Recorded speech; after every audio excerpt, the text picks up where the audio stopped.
Bien, nous allons commencer. Donc, cette conférence s'inscrit dans le cycle des événements commémorant le cinquantenaire de la mort de Jean Giono. Ces événements commémorant le cinquantenaire de la disparition de Giono s'inscrivent dans une série d'activités culturelles inaugurées fin 2019 avec l'exposition Giono au Mucem de Marseille, des conférences à Manosque, ainsi que dans d'autres lieux, des lectures, un spectacle, le chant des arbres de Jean-Pierre Sébos. Le week-end Giono organisé à Meaux devait avoir lieu initialement en 2020 et comme d'autres événements, il a dû être reporté lui aussi en 2021 en raison de la Covid-19. Aujourd'hui, donc en l'absence de Leslie, donc c'était au départ un ami qui devait collaborer dans cette conférence, spécialiste de la littérature du XXe siècle, mais anglais, donc qui n'a pas pu venir. Je me propose d'animer seule cette conférence dont le propos est Giono aux prises avec ses monstres.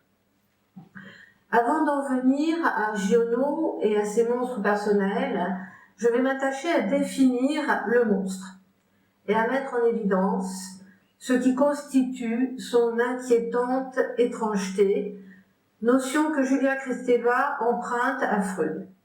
Selon Julia Kristeva, et qui s'appuie ici sur la notion d'inquiétante étrangeté qu'elle emprunte à Freud, la peur de l'autre s'expliquerait par le fait que la rencontre de l'altérité nous renvoie à l'étrange ou bien à l'étrangeté qui est présente en nous-mêmes. Il est bien difficile d'ignorer ce qu'est un monstre. Les monstres sont partout et de tous les temps.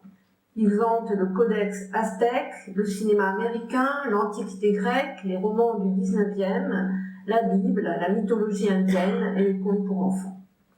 Excès, écart ou aberration, le monstre est tenu au Moyen-Âge pour être l'œuvre de Satan, avant de devenir, à partir de la Renaissance, un défi pour la pensée qui cherche à lui faire rendre raison de son existence.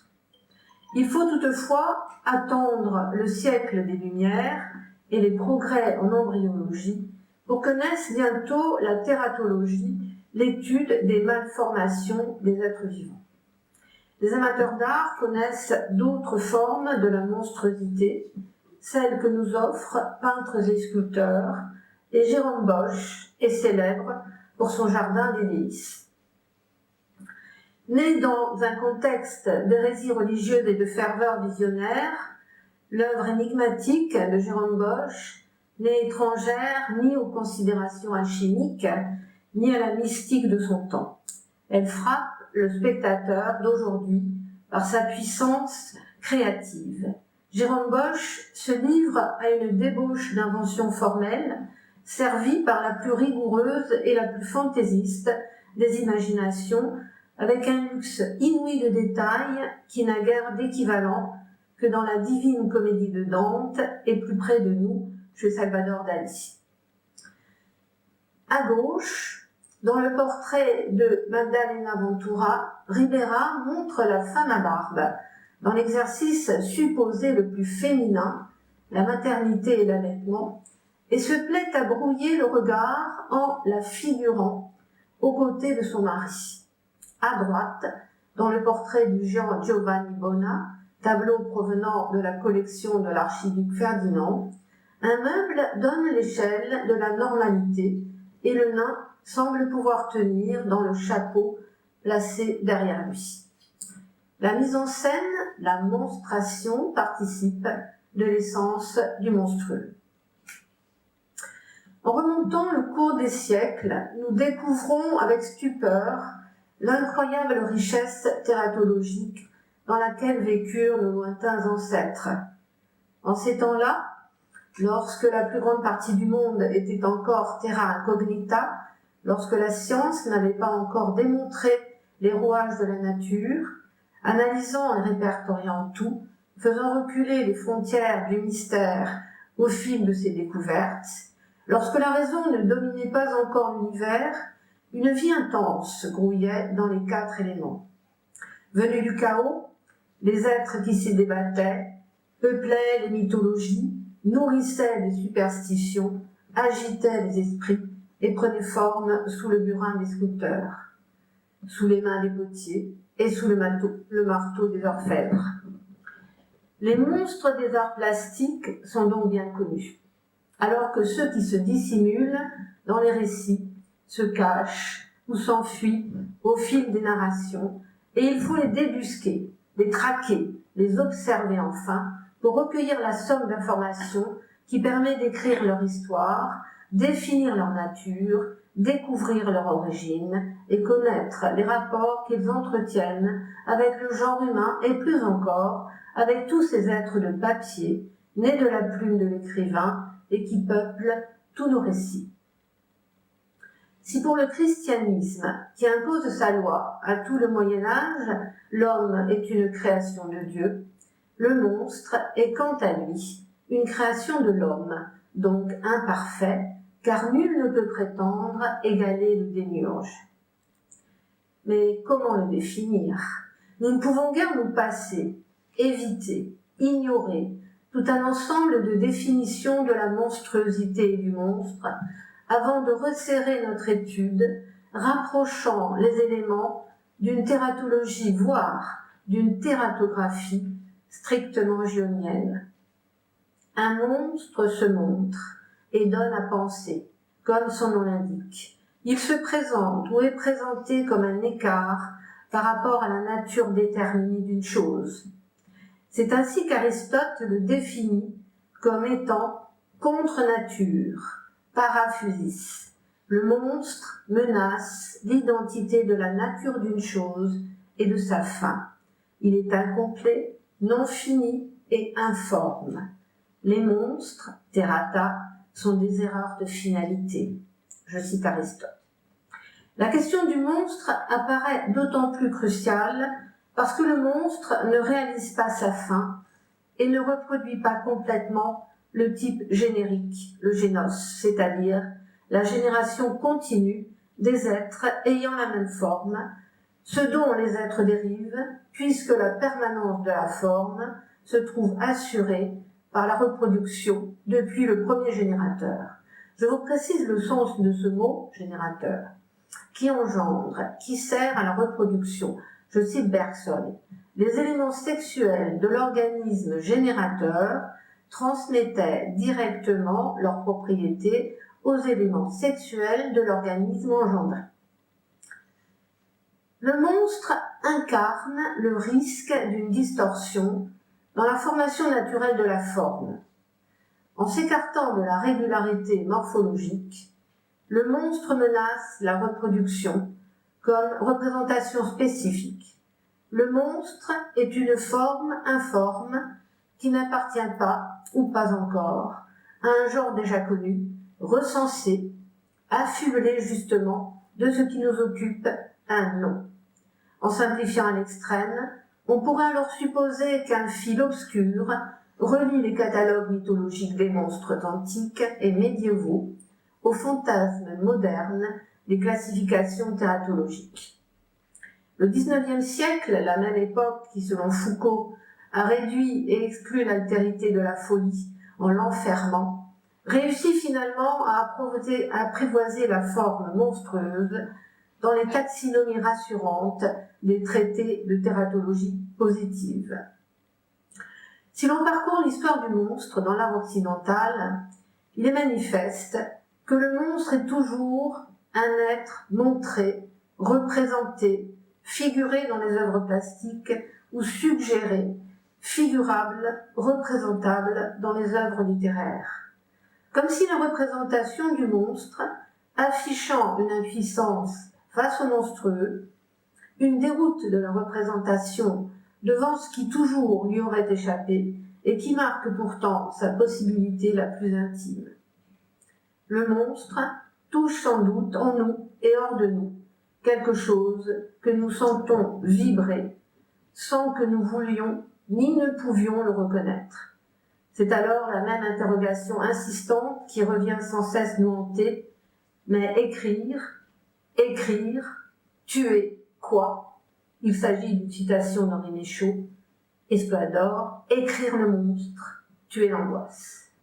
L'élément monstrueux s'inscrivant à la limite poreuse perméable entre l'informe et la forme, reste condamné à une duplicité irréductible, chose intermédiaire et mixte, le monstrueux nie et affirme à la fois quelque chose de menaçant et d'amorphe qui résiste avec obstination à la capture conceptuelle. L'éruption du monstrueux dans le familier et le glissement du familier dans le monstrueux est particulièrement sensible dans l'esprit de Giono.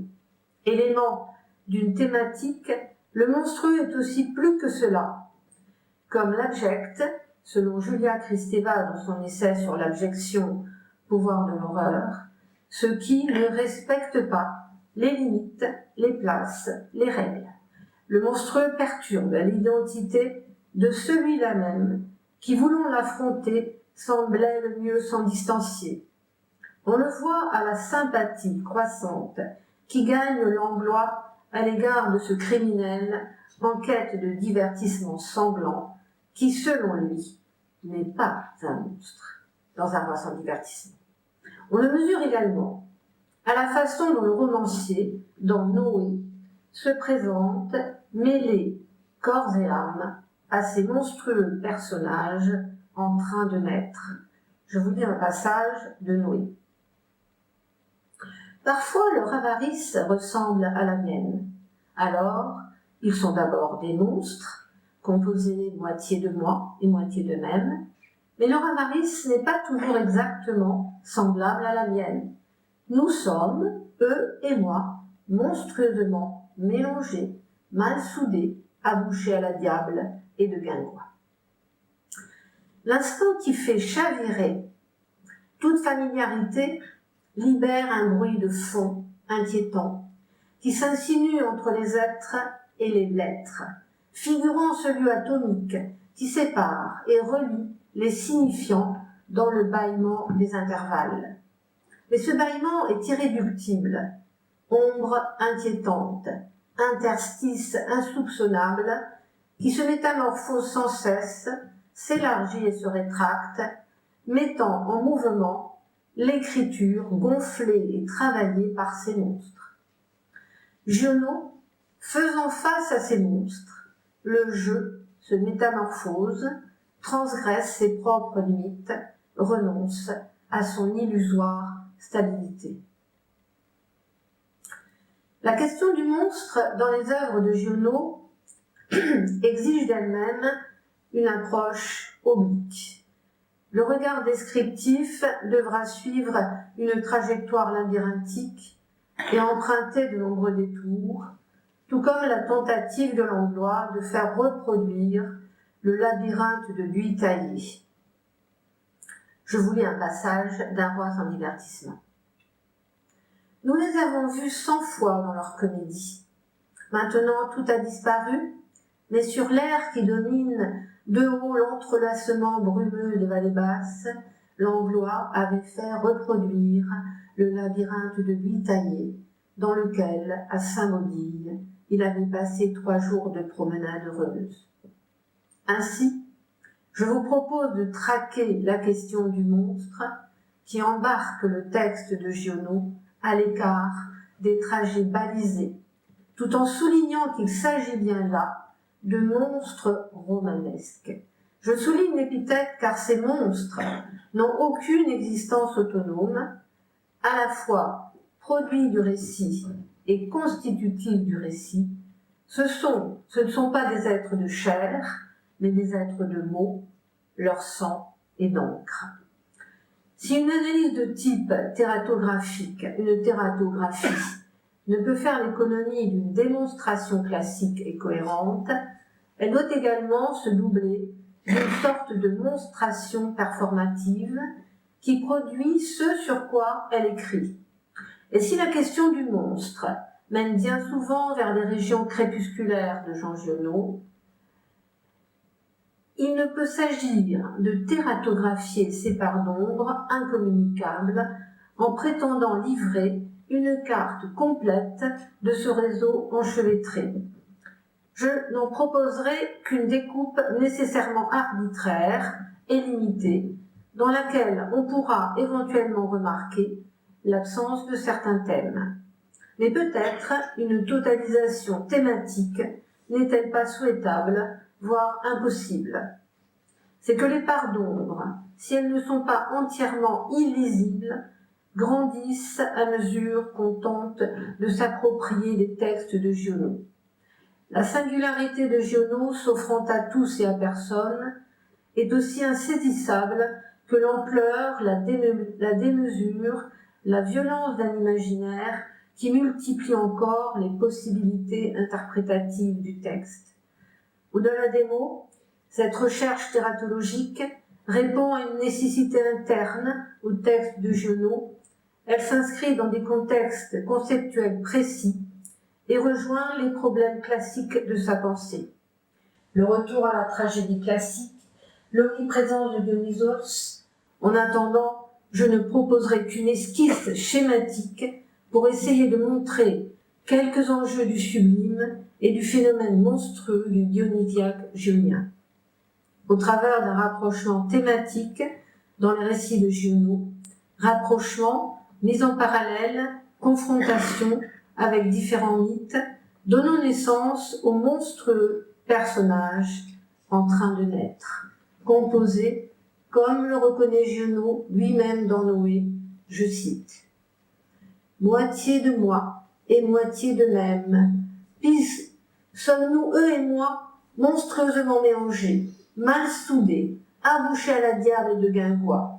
Les conduits où circulent mes sentiments ne sont pas très exactement dans le prolongement des conduits où circulent les leurs. Et tantôt, c'est mon cœur qui double un cœur, tantôt c'est mon foie qui double un foie, tantôt c'est une douce femme qui a mes façons de me mettre en colère. » Les monstres de Giono sont quant à eux des monstres romanesques, leur sang est d'encre. Impossible de tous les répertorier, et les suivre, c'est s'engager dans un labyrinthe plus ombreux que celui de Saint-Odile, car pas plus que la mort et le soleil, le monstre ne peut s'aborder frontalement sans risquer d'y perdre l'essentiel. En chacun de nous, quelque chose palpite et réagit à l'appel du monstrueux. Donc, je vais vous dire mon plan du monstre au mythe. Du monstre au mythe, c'est ainsi que je choisis de nommer la première courbe du dédale que je vais parcourir avec vous. Poursuivant ma progression oblique, je vous conduirai vers les monstres marins, si nombreux à peupler l'œuvre de Giono, dans le chapitre Les monstres non humains. Puis, je vous emmènerai vers d'autres monstres non humains, tels le dragoun du récit inachevé éponyme. Je vous montrerai comment, de ce symbole de la mécanisation Oni, Giono a réussi à faire aussi un instrument de la révélation de soi. Le dragoun a bien une valeur de monstre initiatique, et c'est à Mafalda, réfléchissant à un système de masculin et féminin, que revient le rôle de la clairvoyante initiatrice, légitimant les amours de Florence et Stéphane, l'amour du semblable, frère, sœur, vise à dénier l'incidence du père terrible sur le corps. Deuxième partie, les ogres et les ogresses. Le lien possible entre monstruosité et paternité faisant justement transition, c'est vers les ogres et les ogresses que je vais vous conduire. Enfin, dernier chapitre avant la conclusion, le portrait de l'artiste en monstre. Donc après cette traversée oblique du monstre au mythe, j'en viendrai logiquement à faire le portrait de l'artiste en monstre.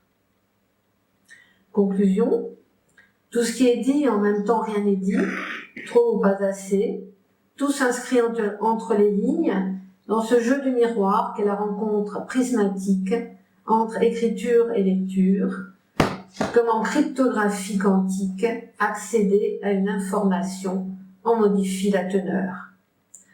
Je terminerai en vous proposant un voyage au centre de Monstres, le tableau qui est là, le tableau de Christophe Alzeto, qui a servi de première de couverture de mon essai Quasimodo Extramodo. Donc je ferai appel, il y aura une vidéo qui sera passée avec mon artiste plasticien favori, Christophe Alzeto, et nous explorerons ensemble cette œuvre à la fin de la conférence. Première partie donc, je vois.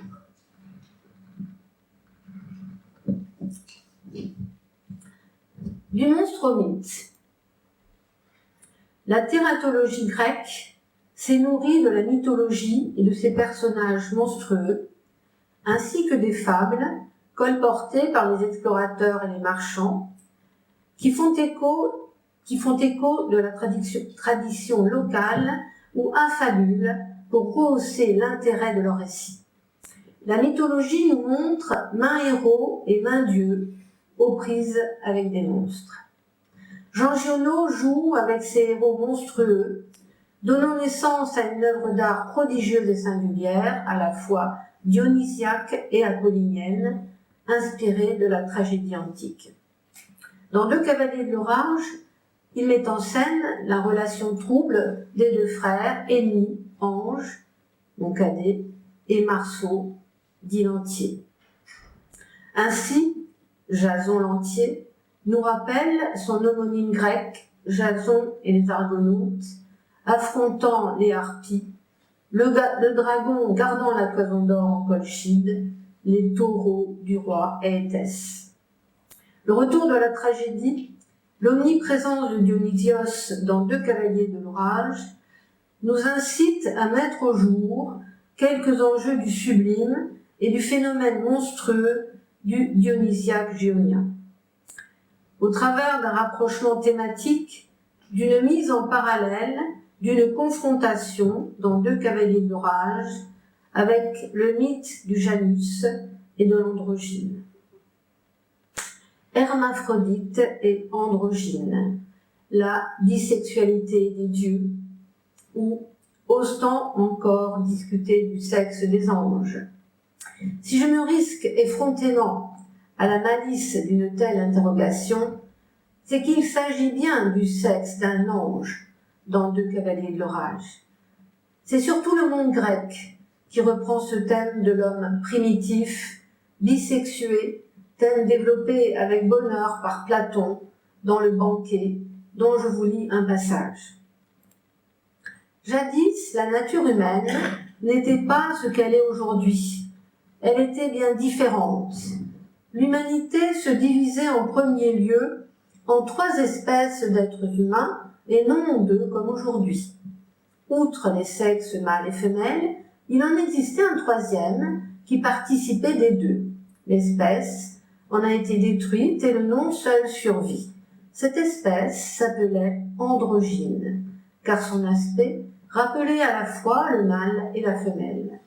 La cause qui différenciait ces 3 espèces d'hommes provenait de ce que le sexe masculin fut au commencement le fils du soleil, le sexe féminin de la terre et le sexe composé des 2 autres, le fils de la lune, car la lune participe à la fois du soleil et de la terre. Ainsi parle Platon par la voix de son médecin Aristophane. Fils d'Hermès, l'éternel jeune homme, et d'Aphrodite, déesse de l'amour, Hermaphrodite est frère d'Éros.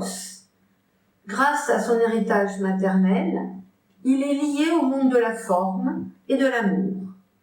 L'esthétisme grec privilégie longtemps le corps adolescent, gracile, et préfère les Adonis aux Hercules. Les formes masculines s'adoucissent progressivement, jusqu'à devenir efféminées. On glorifie Antinous, éphèbe impérial favori, en ces temps où l'homosexualité, surtout masculine, est plus qu'admise. Puis, on pousse jusqu'à l'extrême la suppression de la barrière entre les sexes et l'on vénère Hermaphrodite. Le texte de Giono, Deux cavaliers de l'orage, au travers de la figure emblématique du cadet des Jasons, ange, illustre parfaitement les deux faces du mythe de l'androgyne. La face lumineuse du mythe, remplie d'espoir, figure l'union charnelle, réalisée et dépassée. Le portrait que Giono nous révèle de Moncadet symbolise à l'extrême l'union de l'esprit et de la matière, la beauté du corps et l'équilibre de l'esprit, la juste combinaison des forces, l'équilibre des éléments. Le portrait de Moncadet procède d'une dimension érotique absolument irréductible. Eros, par sa dimension créatrice, par sa situation exceptionnelle au regard du temps primordial, du commencement, est une puissance qui précède le partage des sexes et dont le caractère éminemment originaire en fait avant tout une puissance du commencement. Dans la théogonie orphique, Eros est androgyne, à la fois mâle et femelle, devenant par là même la puissance créatrice par excellence. De même, n'est-ce pas l'orphisme qui place Eros au commencement de toute chose, en le faisant éclore à partir de l'œuvre primordiale, comme la lumière jaillissant des ténèbres aveugles qui l'enveloppent à l'origine. Ainsi, le mythe de l'androgyne, symbolisé par Ange dans Deux cavaliers de l'orage, se révèle à nous sous un lumineux reflet. Ange concrétise l'union de la beauté de la matière et de l'équilibre de l'esprit. C'est l'équilibre trouvé et réalisé, équilibre qu'il sait communiquer à toute chose. Je vous lis un passage de Deux cavaliers de l'orage.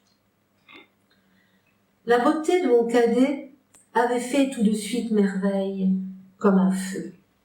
Il était arrivé aux lisières des parcs comme une aubaine, et il s'était avancé vers les compagnies semblables aux dieux des mules.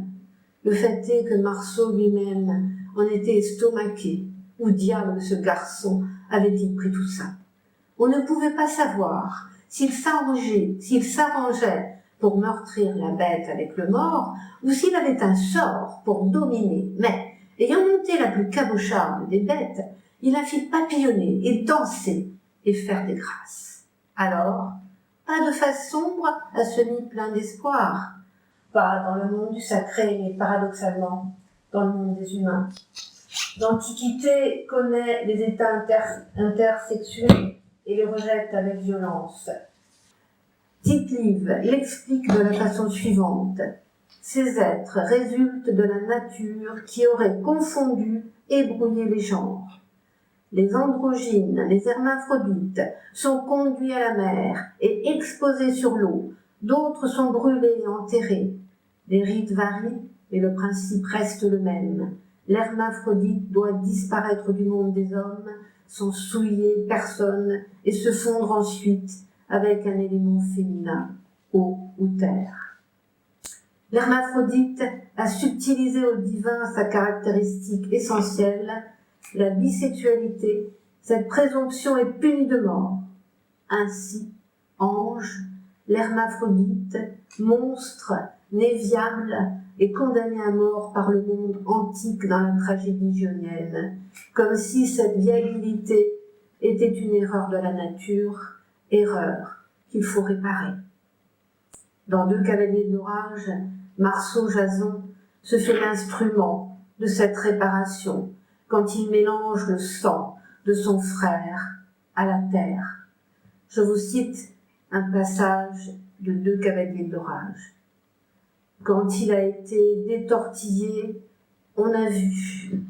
Il était presque coupé en deux par les coups de la serpe donnée par un furieux. Ce mélange du sang de Moncadet au sein de la terre-mère atteste de la face sombre de ce mythe plein d'espoir de l'hermaphrodite. Le Jason, issu de l'imaginaire gionien, a lui aussi voulu la toison d'or.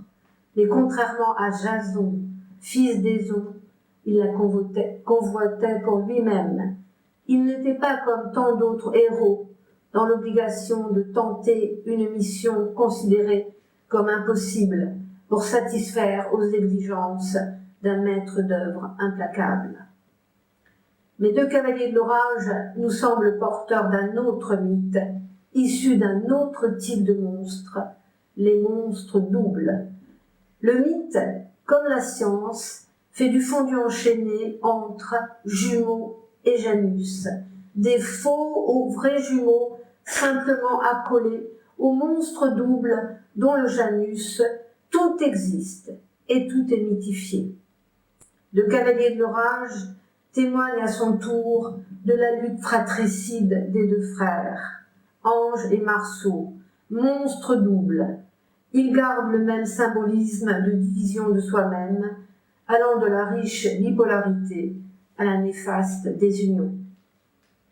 Lorsque Robert Ricat déclare, je cite, « Pour échapper à la contingence qui frappe tous les humains, Marceau n'a qu'à aimer un autre Marceau, plus jeune, plus beau, mais semblable, et à former avec lui un couple où la vie enfin peut être justifiée parce qu'elle tourne en circuit fermé et va du même au même, et qu'elle institue aussi une parfaite autonomie de l'être. » C'est dans la notice de deux cavaliers d'orage. Je suis alors amenée à penser au banquet de Platon, qui met en scène deux amants couchés ensemble, à qui Héphaïstos, le dieu forgeron, pose cette question. Que désirez-vous, humains, qu'il vous advienne l'un par l'autre? Silence embarrassé. Le dieu propose une réponse à laquelle ils acquiescent, ravis d'entendre énoncer la vérité ignorée de leurs désirs. Désirez-vous former un seul être, que ni nuit ni jour vous ne soyez éloignés l'un de l'autre? Si c'est bien votre désir, je vais vous fondre et vous réunir en un seul et même être. Citation du banquet de Platon. Marceau désire l'union, voire la fusion, en un seul être, comme si son frère et lui constituaient deux parties d'un même tout, mais avec le sentiment, quasi métaphysique, que cette unité a toujours existé et qu'il s'agit de réunir deux êtres séparés, par hasard, de reconstituer une unité par-delà les contingences de la séparation, une unité éternelle d'une nécessité absolue et transcendante. Ainsi, Marceau ne désire-t-il rien d'autre que la reproduction du couple gémellaire soudé, c'est-à-dire du monstre double, le Janus. J'aborde maintenant les monstres non humains.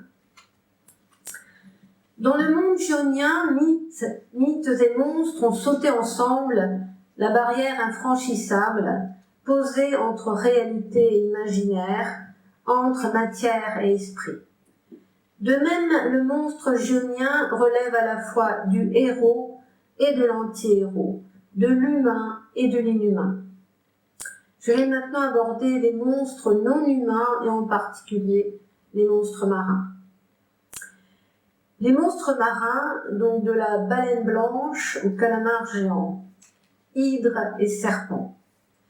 Avec Jean Giono comme capitaine, nous sommes embarqués dans un navire assemblé pièce à pièce de tous les éléments de la mythologie grecque et charge à nous de déchiffrer les hiéroglyphes d'un monde insondable, peuplé de monstres marins, dans Fragments d'un paradis, Moby Dick, pour Salut Melville en particulier.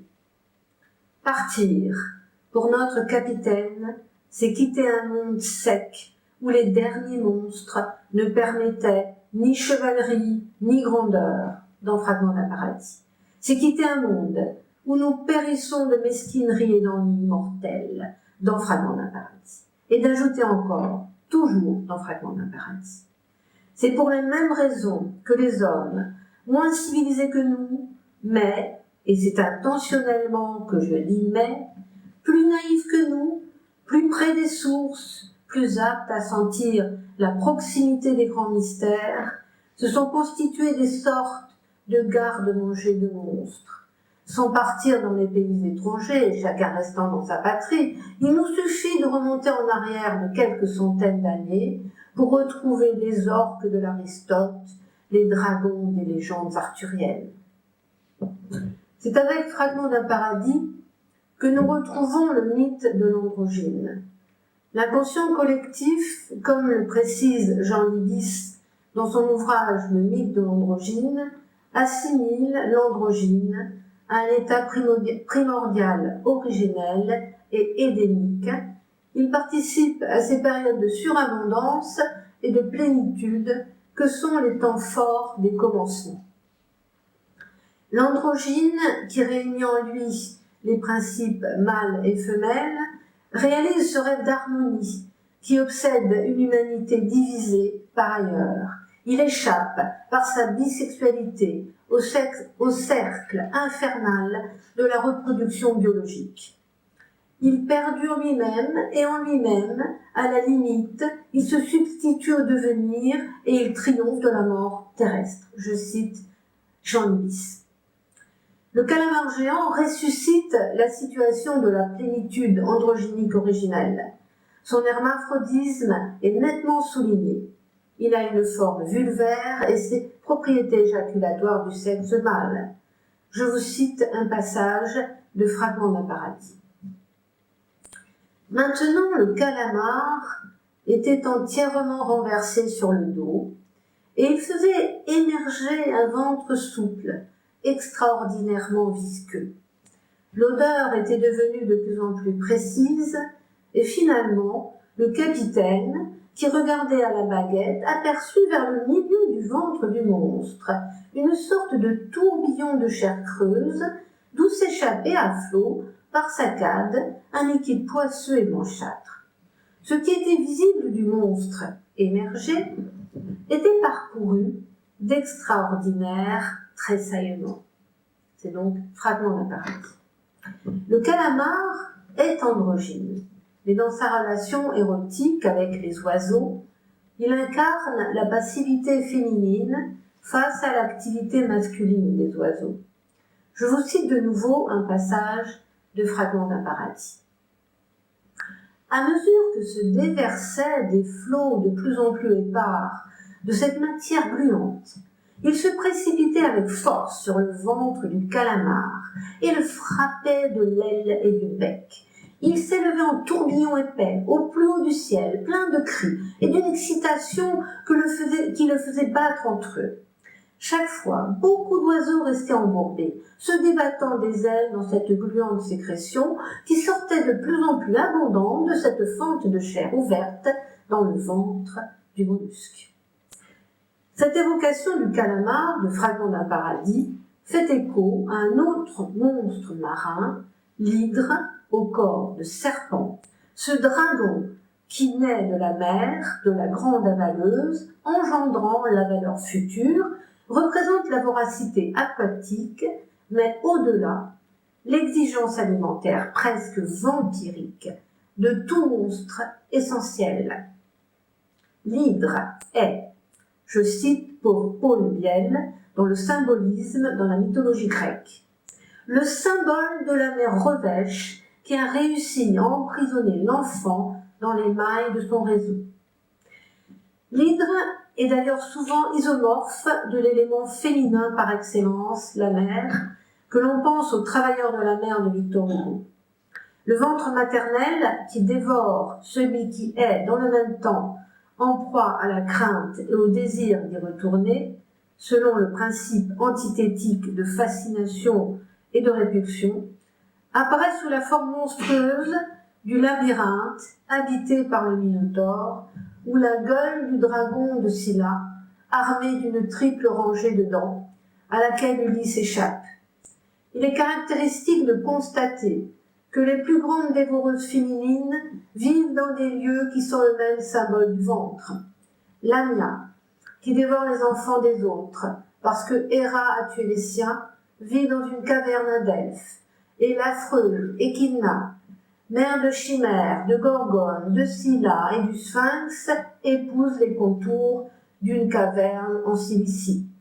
Gilbert Durand souligne ainsi, je cite, « La féminisation du symbolisme néfaste constituait l'esquisse d'une euphémisation qui allait jouer à plein lorsque le troisième chef terrifiant, celui de la chute, se réduisait au microcosme de la chute en miniature, de la chute intérieure et eunestique sous la double forme sexuelle et digestive.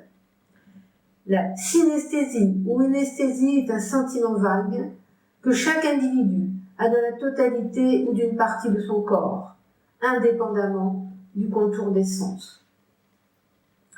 La bouche dentée, la caverne, la grotte, le labyrinthe et son complément vivant, le serpent, souterrain en relief, ne sont que les préfigurations, labyrinthe infernal en réduction, que constitue l'intériorité ténébreuse et sanglante du corps. Ainsi, la naissance dans l'œuvre de Giono de tous ces monstres marins coïncide-t-elle avec la lecture et la traduction de Melville. Je rejoins sur le sujet les affirmations de Denis Labouré. En découvrant et en donnant à lire Moby Dick, le livre du monstre et de la merveille, Giono, dans un carnet pour Sedley Melville, Giono traducteur permet à Giono romancier de mieux cerner, à partir de 1936-37, une dimension de son univers propre, à l'aide d'une catégorie, le monstre, le monstrueux, la monstruosité, à laquelle il aura désormais beaucoup plus recours.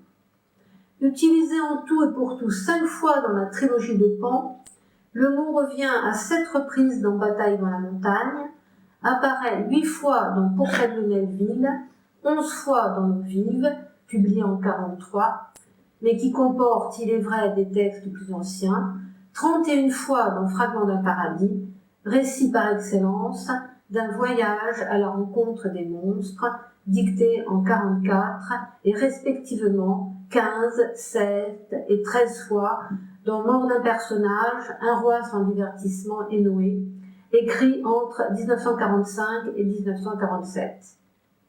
L'inflation lexicale du monstrueux coïncide donc avec la fréquentation de Melville, mais aussi avec l'approche de la victoire du monstre de la guerre, que symbolise sans nul doute, aux yeux de Giono, la terrifiante baleine blanche. Dans Fragments d'un paradis, tous les monstres qui apparaîtront à l'équipage de l'Indien, la raie géante et le calamar géant, ne seront à aucun moment envisagés comme des puissances maléfiques, mais comme des anges annonciateurs d'un monde ignoré, enseveli, d'un paradis perdu. Partir, pour le capitaine, c'est quitter, je cite un passage de Fragments d'un paradis, un monde sec, où les derniers monstres ne permettaient ni chevalerie, ni grandeur, à part ces avions et ces chars de guerre, qui obéissaient, gorgés d'essence, aux fureurs des passions partisanes. Les monstres ne ressemblent pas au poulpe gigantesque qui menacera un moment le sous-marin qui l'enserre de ses tentacules dans le roman de Jules Verne, 20 milieux sous les mers. La monstruosité animale chez Jules Verne tient surtout du gigantisme, la laideur et la dangerosité en découlent. Cependant, la monstruosité guette lorsque le héros remonte le temps et franchit des limites que l'irréversibilité de l'ordre temporel interdisait. Ainsi, le monstre naturel, cétacé gigantesque, auquel on donne la chasse au début de 20 milieux sous les mers, cétacé fuyant et effrayant, capable d'éperonner les navires et de les couler, doit par la suite céder la place au monstre technologique du Nautilus. Lorsque la technique devient monstrueuse, c'est qu'elle est l'extériorisation d'une autre monstruosité plus ou moins cachée, plus ou moins affleurante, la face extérieure d'une monstruosité intime. Giono a fait naître de son imagination son propre monstre à 3 têtes, auquel il a donné le titre de Dragoon. Dragoon est en quelque sorte un dragon, dont les 3 têtes sont figurées par les 2 débuts de rédaction, Dragoon première version et Dragoon deuxième version, ainsi que les rédactions intermédiaires. Je cite Henri Godard, dans sa notice de Dragoon dans la Pléiade. L'histoire du Dragoon, proprement dit, est résumée en septembre 1965 dans les termes suivants. Un Dragoon, c'est une marque comme Shell ou Simca. Cela sert à faire de l'asphalte d'un seul tenant. Nous assisterons à la passion d'un entrepreneur moderne, Zachary, pour sa machine. Il l'achète. Mais le Dragoon est en Italie. Il ne peut faire que 10 km par jour. Il y a des tournants. Le Dragoon tarde. Zachary a un infarctus du myocarde. Et ses fils seront obligés d'acheter toute une rue du village. Et ils la démolissent pour que le Dragoon arrive enfin. C'est bien ce que prévoit le carnet, plus précisément même, quoiqu'il ne parle pas d'infarctus. On lui porte un morceau du monstre pour qu'il le voie avant de mourir. On fait tout d'abord pour le lui amener entier. Qu'est-ce que c'est? On le lui explique. Il reconstitue comme Cuvier et il meurt. Mais après, on ne peut plus reconstituer le monstre. Le Dragoon est foutu. Henri Godard. Dragoon, monstre technologique, nous renvoie au monstre technologique représenté par le Nautilus. Mais l'imaginaire gionien ne nous révèle nullement un monde où règne la logique cartésienne. Si la civilisation industrielle apporte avec elle les signes avant-coureurs de la fin du monde, ces temps nouveaux ne sont pas ceux d'un âge d'or situé dans le futur, mais ils se confondent très précisément avec le temps des origines. Le grand rêve qui embrase les œuvres de Giono est celui d'un retour fabuleux des commencements. L'homme moderne est un être aliéné, dépossédé. Il s'est coupé de son passé en oubliant le vieil héritage de ses aïeux. Ainsi, le dragon de Dragoon symbolise-t-il notre époque mécanisée et scientifique qui se fabrique des monstres gigantesques, mécaniques ou électroniques, qui, tels des ordinateurs, fascinent car ils risquent d'échapper au pouvoir de l'homme. Jean Giono, tout comme Marcel Aimé, dans sa pièce Le Minotaure, où le monstre est devenu un tracteur, fait également de ce dernier l'instrument de la révélation de soi. Il s'agit bien là d'une véritable initiation du héros par l'intermédiaire du monstre. On y retrouve les étapes traditionnelles, des épreuves que l'on doit surmonter si l'on veut acquérir le pouvoir de l'éternel retour. Le héros a besoin d'une aide magique. Elle lui est fournie le plus souvent par une femme qui lui enseigne quelques règles de conduite, telle Ariane, donnant le fil à Thésée. Dans Dragoon, c'est le personnage de Mafalda qui préside la cérémonie initiatique en suggérant à son mari Zachary de résoudre l'énigme de l'origine de la création du monde à partir d'un système de masculin et de féminin. Je cite Dragoon, première version. « À quoi tu penses ?» demande Zachary à sa femme. « À un système de masculin et de féminin » lui répond Mafalda. Au contraire de son mari, Mafalda revient à des principes simples et fondateurs. À la grande loi du progrès technique, elle oppose sa propre vision, une approche esthétique. Elle est laide, dit Mafalda. Contrôle automatique. Elle ressemble à une courtilière. Pour Mafalda, la sexuation dépasse les contingences biologiques et appelle l'interrogation. Nous trouvons alors, nous, lecteurs, matière à réfléchir. Le masculin est revendiqué par Zachary. Pour lui, le Dragoon, cette immense machine américaine à asphalter les routes, relève du masculin. « Pourquoi dis-tu « il » dit Mafalda. Moi, je dis « elle ». Je dis « il » parce que ça s'appelle un Dragoon. Full Finish SA60. Moi, dit Mafalda, je dis « elle » parce que ce n'est qu'une mécanique.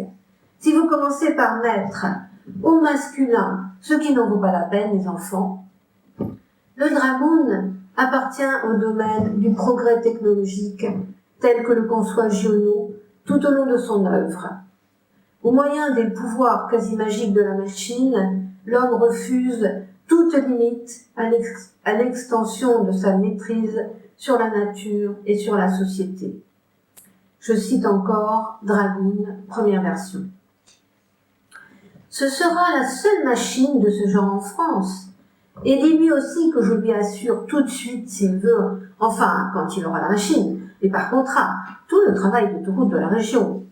Et il m'a dit, il y a le prolongement de l'autoroute nord de Marseille vers Aix et Avignon, de celle de l'Est au-delà d'Aubagne jusqu'à Toulon, sans compter son prolongement qui va bien se faire un jour ou l'autre pour rejoindre l'autoroute de l'Estérel. On aura du pain sur la planche. Cependant, en plaçant sa foi en la technique, l'homme s'asservit lui-même à l'utilitaire, au détriment de son désir propre. Mafalda proteste. Comme toutes les Arianes qui montrent le chemin à l'homme, elle voit plus loin. Elle sait deviner le destin des hommes, prédire l'avenir à partir du passé. À quoi tu penses, dit-il? À un système de masculin et de féminin, dit Mafalda. Je suis entièrement d'accord pour la machine, mais il ne faudrait pas en faire une Constantinople. Lorsque Zacharie ne cesse de s'extasier devant la machine qu'il décrit comme l'incarnation de l'extraordinaire figure fabuleuse du plus gros des monstres, le dragoon. Attention, dit Zacharie, plus les machines sont grosses, plus il finit par y avoir de l'extraordinaire. Mafalda revient aux origines. Écoute, dit Mafalda, on a toujours eu besoin de se distraire. Il n'y a pas toujours eu des machines. On s'en faisait avec n'importe quoi, avec du cœur, du foie, de la rate et du gésier. Les petits, je ne suis pas mécontente de les avoir passionnés, mais j'aimerais que ce soit surtout par autre chose que de la ferraille, mais neuve. Dès lors, on comprend que le monstre, principe d'énergie, suscite donc le héros qui s'opposera à lui. Il se forme ainsi des couples antithétiques. Persée, Méduse, Thésée, Minotaure, Oedipe, le Sphinx, Jason, le dragon, Bélérophon, la chimère. Chacun d'eux utilise des armes prêtées par la divinité ou par la femme initiatrice. Cette femme initiatrice dans Dragoon, c'est Mafalda. Elle veut aider Zacharie à combattre le Dragoon, qui possède en effet le caractère le plus connu et peut-être le plus généralement répandu dans le monde héroïque, le gigantisme. Ainsi, Dragoon symbolise plus que tout autre récit le combat du ou des héros contre le monstre technologique, le Dragoon, qui leur a permis, au terme du parcours initiatique, de devenir eux-mêmes vie et mort dans une harmonie éternelle. J'aborde maintenant le chapitre « Les ogres et les ogresses ». Pourquoi ne pas commencer ce chapitre sur les ogres et ogresses dans l'œuvre de Genot par cette description de Genot lui-même de l'ogre le plus avide d'entre tous, le Minus. Ainsi appelé, parce qu'il est minuscule, il en faut 30 milliards pour remplir un dé à coudre. L'homme qui craint l'éléphant, la baleine, le diplodocus et le mastodonte n'hésite pas à attaquer le Minus. Il a tort. C'est la bête la plus cruelle, la plus féroce et la plus forte du monde. Elle vient à bout de tout. L'homme qui attaque le Minus ou qui simplement le défie est perdu. Perdu à un point qu'il n'imagine pas. Le buffle, l'auroch, le grizzly, le tigre à dents de sabre, le python royal, l'anaconda et le caïman laissent des dépouilles de leurs victimes. Il y a toujours un os, ou un squelette, ou un crâne, ne serait-ce qu'une flaque de sang, qui reste sur les lieux du combat. Avec le Minus, non, il ne reste rien. L'homme qui a été sa proie se volatilise, se perd dans l'air du temps, disparaît comme de la fumée. Le Minus broie sa victime en commençant par l'intérieur. Il grignote les viscères, les muscles impériaux, les nerfs, les ligaments et les glandes. Il les réduit en une fine poussière. À ce stade, sa victime n'est déjà plus qu'une illusion, Enfin, il lui crève la peau et le vent cosmique se charge du reste. J'ai choisi à dessein ce portrait du Minos, monstre entre les monstres, du bestiaire gionien, pour illustrer ce propos emprunté à Denis Labouré. L'appétit de l'ogre ne se traduit cependant pas toujours par un format de mastodonte. Il faudra donc s'intéresser, pour compléter ce chapitre, à la possibilité paradoxale de combiner dévoration et petit format. Indice du souci constant chez Giono de ménager une place de choix à côté de ceux dont le corps extériorise la monstruosité aux ogres plus discrets, plus secrets, qui assurent la permanence d'une réduction du monstrueux et de son installation dans le quotidien. Les hommes sauvages sont pléthores dans les récits de Giono. Pour preuve, le portrait de Pierre de M dans le Moulin de Pologne. J'essaye de me débrouiller avec un bonhomme qui n'a pas d'âme et pour qui les passions sont à l'exemple des maladies, déterminées par plus ou moins d'urée ou de sel ou de sucre dans le sang, plus ou moins de relâchement des fibres. J'incline à penser que tout se passe pour lui comme tout s'est passé pour les M qui l'ont précédé. Les oui-dire, mais on sait de quoi ils sont faits après un certain nombre d'années, le représentent rouge comme un coq et d'extérieur monstrueux, sur le désir par tous les pores, disent-ils. Ce n'est pas le premier mastodonte que je connais, dont le suin dérègle les imaginations. L'aîné de Pierre reproduira le portrait du père. Le fils aîné avait pris la carrure de son père, et sa sensualité rudimentaire, c'est un gros mangeur qui ne se rassasiait jamais. Dans le Moulin de Pologne. Le poids de Pierre oscille entre 112 kg dans une variante et 90 dans le texte définitif. Le fils aîné est difforme, engoncé dans des cuirasses, des hauts cols, des cuissards et des brassards de graisse. L'aîné ne se livra pas. Il passait toutefois sur son front de minotaure une grosse main tragique. Extrait du Moulin de Pologne. Je rejoins les propos de Denis Labouré. Les deux M sont des monstres, des minotaures. Mais qui, loin de régner en maître terrifiant sur le labyrinthe où le destin les a placés, hier en victimes pitoyables, cherchant une issue désespérée dans l'alcool ou dans la fuite. L'ogre s'efforce moins, une fois confronté à l'inéluctable d'engraisser encore, que de se vider de son trop-plein de sang. N'est-ce pas de la part du monstre une forme d'auto-négation ? Voilà qui autorise en effet le narrateur à ne plus classer les monstres d'après la carrure ou l'abondance de la transpiration. Les corps les plus énormes cachent peut-être des êtres fragiles dont la monstruosité n'est qu'une apparence provisoire. Mais cette vulnérabilité du monstre, qui apparaît dans d'autres textes, semble liée à sa nature. Les minotaures vivent une infirmité. Leur carrure impressionnante paraît leur garantir la puissance quand elle entraîne en fait une exclusion douloureuse.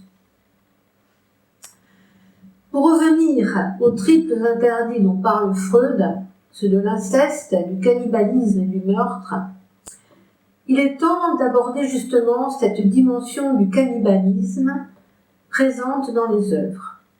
Commençons par cette occurrence du mot fin qui apparaît dès le début des deux cavaliers de l'orage. Dès que les deux frères commencèrent à vivre comme des hommes, ils ne purent pas vivre sans le petit enfant. Il avait alors à peu près 7 ans, blond comme Ariane, mais bouclé comme l'artiste. Marceau et lui en avaient faim, de cavalier de l'orage. Quand il ne s'agit plus d'être nourri, mais d'apaiser sa faim, on compte dans Récits inachevés et Deux cavaliers de l'orage de nombreux ogres. Ainsi, les deux frères sont des mangeurs d'enfants, et mon cadet avec cette belle épaisseur de dents blanches, semble bien aussi avoir accompli sa métamorphose. Ogre contre ogre, loup contre loup. L'exemple de Langlois dans Un roi sans divertissement, autant que celui des deux frères dans Deux cavaliers d'orage, nous enseigne que le mangeur le plus acharné, le loup, est aussi celui qui fournit leur nourriture aux autres, dans une sorte de chaîne alimentaire où les chairs délicieusement nourries fournissent une pâture délicieuse. Si je poursuis ma quête des ogres, sévissant dans les récits, c'est à l'Ungagne que nous débusquerons Roger Victor dans Dragoon, deuxième version, qui proclame son besoin de chair fraîche. Je suis donc devenu un ogre, j'ai besoin de chair fraîche. Je suis un ogre bien élevé. Il me faut ma ration de chair, encore. Ne l'ai-je que 2 fois par semaine. Et qu'est-ce que 2 fois par semaine? Mais la chair qu'on m'apporte est consentante, rassurez-vous, consentante et grassement rémunérée. Ainsi, l'ogre bien élevé de Longagne se repaît de la consommation sexuelle de bécasse qu'il passe à la casserole dans un ragoût de sa composition. Je cite bien évidemment Dragoon. L'ogre, c'est bien ici comme ailleurs, Phaocès Orchi, cette gorge d'Orcus chantée par Virgile au chant infernal de l'Énéide, et où l'on descend pourvu d'un rameau d'or pour chercher sa vérité. Rien d'étonnant à ce que la pauvre Apollonie soit aplatie sur le lit, sans force, comme rôtie par le soleil brûlant de cette voix d'ogre. On comprend assez clairement ici comment les mots associent le thème de la faim, digne de ce nom, qui est aussi faim d'être dévoré. Junot utilise d'abord l'action de manger et d'être mangé comme symbole, par métonymie ou par métamorphose de la passion de posséder ici-bas pour tenter d'être. En dehors de la présence récurrente et plus ou moins métaphorique dans les récits de ces grands dévorateurs que sont les loups et les ogres, comme on en retrouve encore dans Cœur, Passion, Caractère, je cite, « Cet ogre avait d'énormes yeux bleus. » Cette gorge d'Orcus dont nous avons parlé, c'est aussi ce four, au début de Dragoon, dans lequel, je cite, « On avait fait du pain régulièrement jusque vers 1881-1890. Après, qui servit de cachette aux enfants, mais qui engloutit, oui, paillant de raillant. » Je vais vous lire un passage de Dragoon.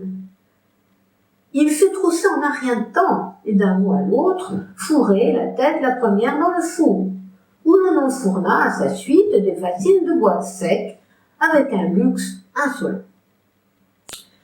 Après les ogres, passons aux ogresses. Si la domination de l'ogre reste fragile, la domination féminine, cela ne permet aucun doute, est bien plus redoutable. De fait, quand la passion de dominer s'exprime et prend forme dans le corps bien bâti d'une géante, la femme exerce un pouvoir implacable, inflexible, dans une harmonie et une correspondance parfaite entre la force du corps et celle inexorable de l'esprit. Saucisse est une maîtresse femme, plantée dans 98 kilos. Je vous lis un passage d'un roi sans divertissement. Le café de la route, à cette époque, était tenu par une surnommée Saucisse, une vieille lorette de Grenoble, qui avait décidé de passer ses 60 ans au vert, réalisation sans doute du rêve de tout son service actif. Une maîtresse femme, plantée dans 98 kilos, une bouche de cuivre, avec laquelle elle sonnait volontiers la charge dans les oreilles de ceux qui essayaient de lui marcher sur les pieds. Un roi sans divertissement. Et lorsque certaines Vénus deviennent des monstres effrayants à l'image même d'Edmond, la monstruosité du corps est le signe, l'indice d'une volonté implacable et cruelle, pesant sur le cours du destin. Je vous lis un passage d'Edmond. Les jeunes filles, tant qu'elles sont vierges, ont une beauté de fruit. Puis cette beauté éclate, et on la voit en éclat dans les enfants. Il ne reste vraiment rien de leur premier état. Certaines Vénus deviennent des monstres effrayants. Elles ont presque toutes des bouches du XVIIe siècle, édentées ou pire encore, avec quelques grandes dents déchaussées qu'elles sucent. C'est assez abominable. Il ne faut pas prendre leur air niais pour argent comptant. Ce sont presque toujours de maîtresses femmes. Au pied du mur, elles font merveille. On se souvient encore d'Edmond Girard. C'est un passage d'Edmond et autres caractères. Ainsi, la maîtresse femme, l'ogresse, possède-t-elle une beauté aux limites de la normalité et de la démesure, mythique, de la faconde, de l'exubérance à la brutalité, voire même à une longue chaîne de violences extrêmes, d'accès de fureur inexprimable, toutes les fureurs que peut engendrer l'imagination. Il n'y a qu'un seul pas, et à tout moment, l'ogresse devient alors théâtre d'un drame. Sa beauté n'est pas une beauté statique, figée. Elle semble douée d'une mobilité réglée sur les fluctuations et les caprices d'une vie propre. La maîtresse femme diabolise tout ce que son œil entrevoit. Les fleurs, les statues de vierges, l'enfant est ensorcelé à jamais par le tranchant de cet œil violet. Toutefois, l'aspect brutal d'Antonine demeure encore dans l'ordre de la beauté du diable.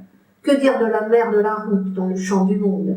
Son hermaphrodisme monstrueux la rend dès d'abord effrayante, si l'on met de côté l'humour gionien qui tempère aussitôt la description. C'était une femme forte et brune, avec de la moustache, de gros sourcils. Elle était faite comme un homme, à main épaisse, à nez de mâle, un corps sans hanches, seulement un peu attendri à la poitrine. Citation du Chant du Monde. Ainsi, la femme forte est-elle gourmande du monde qu'elle désire engloutir à la fois du regard et de sa large bouche. Il suffit de peu, cependant, que cette gourmandise qui caractérise la maîtresse femme ne se transforme en dévoration de graisse. Je vous lis un passage d'Edmond. Elle a alors, évidemment, les passions de sa famille à se mettre sous la dent, mais c'est peu.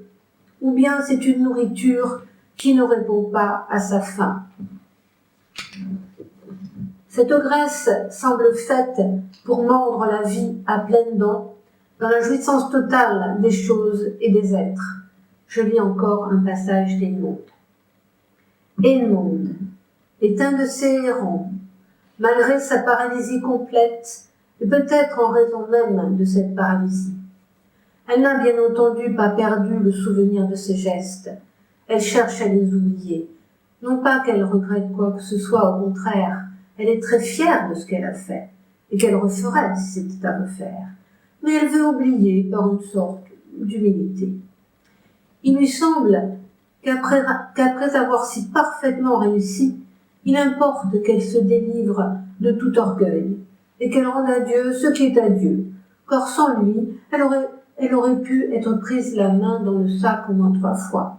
C'est pourquoi elle refuse d'être repliée sur elle-même, et elle observe le monde.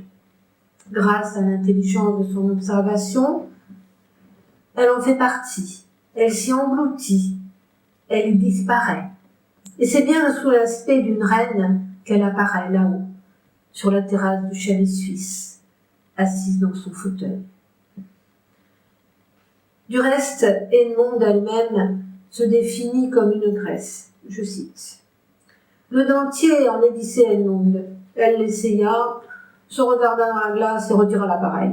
Elle n'avait jamais vu un tel visage d'ogresse.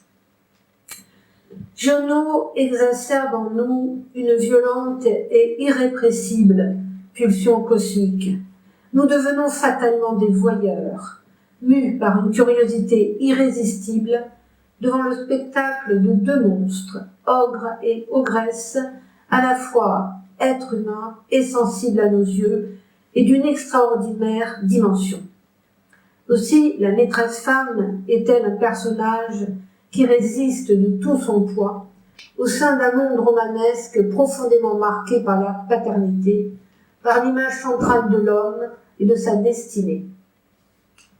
Face à la figure de l'homme, la maîtresse femme l'emporte sur le plan romanesque, donnant naissance à des accouplements monstrueux. Parfois, la maîtresse femme frissonne de plaisir au souvenir de sa propre monstruosité. Même clouée dans un fauteuil, Edmonde ne peut s'empêcher d'être à l'écoute de son passé. Je cite. « Ce n'est pas possible, disait-elle, tu n'as pas pu faire une chose pareille. Comment as-tu pu faire une chose pareille ? Non, c'est bien toi, tu as fait tout ce qui paraît si extraordinaire, mais pour le réussir, tu as été obligé de mettre la main à la pâte dans combien de choses encore plus extraordinaires et dangereuses. Elle se faisait peur, elle frissonnait, elle était ravie. L'évocation d'un passé, peuplé d'un cortège d'actes monstrueux, sans pour autant induire le moindre repentir dans l'esprit d'Edmonde, nous permet d'associer la monstruosité physique à la monstruosité psychologique chez ce personnage. Mais Giono aime à jouer avec les opposés. Le gigantisme, nous l'avons observé avec Edmonde, rend plus facilement visible la monstruosité, mais il ne faut pas en rester là. Le monstrueux peut se nicher dans de tout petits formats, comme le laisse entendre le portrait du Minus que nous avons placé en tête de chapitre. Dans les âmes fortes, Firmin incarne bien le portrait du Minus. Il sait vivre aux dépens du sang des autres, sans être pour autant fort comme un bœuf. Sa force est de se servir de la force d'autrui. Il est passé en quelque sorte maître en arts martiaux, quand le géant choisit la lutte gréco-romaine. Je vous lis un passage des âmes fortes. C'est une petite boule, pas très grosse, mais bien ronde. À peine si l'on voit ses jambes. Sur une chaise ordinaire, quand il est assis, ses pieds ne touchent pas par terre. Dans les vêtements qu'il achète, tout fait, et que Thérèse est obligée de retoucher, car une veste d'homme servirait de soutane à Firmin, il est exactement comme un moineau sans bras. L'ampleur de la veste mange les bras tellement ils sont courts. Mais méfions-nous de ses bras. Le portrait psychologique de Firmin et le danger qu'il peut représenter, tout est contenu dans cette phrase. Mais méfions-nous de ses bras. Le monstre des Lilliputiens l'emporte ici sur le géant. Ce n'est pas de la force des bras dont il est question, mais de la ruse. Il est bien question de stratégie à la chinoise. Firmin est un fin stratège. Je cite. « S'il pouvait remuer ses oreilles, il le ferait, car ce qui compte pour lui, c'est qu'on lui donne le bon Dieu sans confession. » La force de Firmin réside dans une gigantesque aptitude à manipuler son entourage. Je cite. « Il s'arrange toujours pour qu'on se foute un peu de lui. Ce qu'il fait le mieux, c'est trotter derrière quelqu'un. Il est de première force. Si on le surveille dans cette histoire-là, on le connaît tout. Il est derrière. Mais c'est lui qui impose son pas. Faites du sang. Il en boit. Faites du poison. Vous en crevez. Mais lui s'en tire. Il attendra que vous soyez froid. Et un autre. Par au hasard, il le choisit. Vous aussi, il vous avait choisi. Firmin est ainsi décrit comme le plus grand des vampires, un Dracula lilliputien, en quelque sorte. Je cite. « S'il se met sur quelqu'un, c'est la tique. Il est toujours placé à un endroit où vous ne pouvez pas vous rater. » Nous venons de décrire un Minus, particulièrement féroce, mais nous aurions pu décrire tout aussi bien une Minus. Nous retournons subrepticement au fameux système du masculin et du féminin auquel pensait Mafalda dans Dragoon. À un système de masculin et de féminin, dit Mafalda. La femme n'a rien à envier à l'homme dans le domaine de la férocité, et les ogresses minuscules, en se dépouillant de leur graisse, incarnent les menaces et les séductions de la charogne décharnée. La démesure des passions est alors dissociée de l'apparence physique. Ariane semble encore plus puissante telle qu'elle est, avec si peu de viande, je cite, sur les os qu'au début de son mariage avec Jason l'artiste, quand elle était une géante dotée d'une force monstrueuse. Je cite un passage de Deux cavaliers de l'orage. Le dimanche d'après, elle était là, plantée devant les deux musiciens. L'artiste attaqua une polka, mais il eut à peine le temps de compter. 1, 2. Il reçut son verre de vin en pleine figure. Il se balança sur elle de toute sa force, la serrant de ses deux bras dessous les seins pour la déplanter et la jeter à terre. Sans bouger, elle lui frappa un maître coup de poing juste au bas des reins à la pointe des fesses. D'un coup, il se dressa comme un ressort et il la lâcha. Il avait de quoi s'étonner. Elle l'étonna encore plus d'une baffe d'homme en plein manteau. À partir de là, il ne tint plus compte qu'elle était une femme et il essaya froidement de la sécher sur place. 3 mois après, ils se marièrent. Il s'agissait à l'époque d'un combat de géants qui luttaient d'égal à égal, poussés l'un contre l'autre par une force titanesque. Ariane était alors pourvue tout à la fois d'une force physique et mentale hors norme. Désormais, toute décharnée, n'ayant plus que la peau sur les os, elle semble avoir concentré toute sa force dans des pouvoirs mentaux exceptionnels au point de devenir effrayante aux yeux de ses proches. Passons maintenant au portrait de l'artiste en œuvre. Je laisse parler Giono lors des entretiens avec Jean et Tao Amrouche en 1990. Lorsque l'on est engagé dans l'aventure d'un livre à écrire, ce que l'on souhaite plus ou moins confusément, c'est de s'exprimer d'une façon totale, complète et dans une sorte d'explication de ce que l'on est. En somme, chaque livre n'est pas autre chose qu'une façon de poser cette question. Qui suis-je ? Je vous livre maintenant une anecdote que nous rapporte Aline Giono dans le registre des souvenirs dans Contes des jours ordinaires chez Gallimard. Ma sœur et moi étions en train de faire nos devoirs sur la table de la salle à manger quand papa est rentré. Mais ce jour-là, voici le dialogue qui nous parvint de la cuisine. Maman, mon chéri, j'ai quelque chose à te dire, mais surtout ne te fâche pas. Papa, tout prêt à se fâcher, naturellement. Pourquoi veux-tu que je me fâche, maman ? Parce que ce que je vais te dire ne te fera pas plaisir. Voilà. Tu as changé, je ne te reconnais plus. Papa ahuri. Tu ne me reconnais plus. Qu'est-ce que c'est que cette histoire ? Maman. Non, tu n'es plus le même. Tu n'es plus aussi gentil qu'avant. Ah, ça par exemple, et à quoi vois-tu que je suis comme tu dis, moins gentil qu'avant ? C'est très simple. Au début, quand je t'ai connu, tu ne tuais personne. Comment ça, je tue personne ? Et aujourd'hui, je tue plus qu'avant ? Parfaitement. Aujourd'hui, dans tes livres, tout le monde meurt. Tu fais passer tes personnages, deviens trépas, pour un oui, pour un non. Tu les exécutes à chaque page. Et tu n'étais pas comme ça avant. Et c'est pourquoi je trouve que c'est méchant et que tu as changé, voilà. Il s'agissait de son travail. Papa fut piqué au vif. Ça, par exemple, il en bégayait presque d'indignation. Si je tue, c'est que j'ai mes raisons. C'est que l'histoire l'exige, c'est mon métier tout de même, je sais ce que j'ai à faire, c'est comme si je reprochais de mettre trop de ceci ou trop de cela dans tes plats. Il lui arrive bel et bien de me reprocher. Il s'échauffait de plus en plus. D'ailleurs, ça ne regarde que moi, et si ça me plaît, je peux en tuer 100, je peux en tuer 1000, je peux en tuer 100 000, je peux tuer tout le monde, et tiens, tu sais que ça fait comme ça, je peux en tuer 7. Et le voilà reparti dans son bureau, après avoir claqué la porte derrière lui.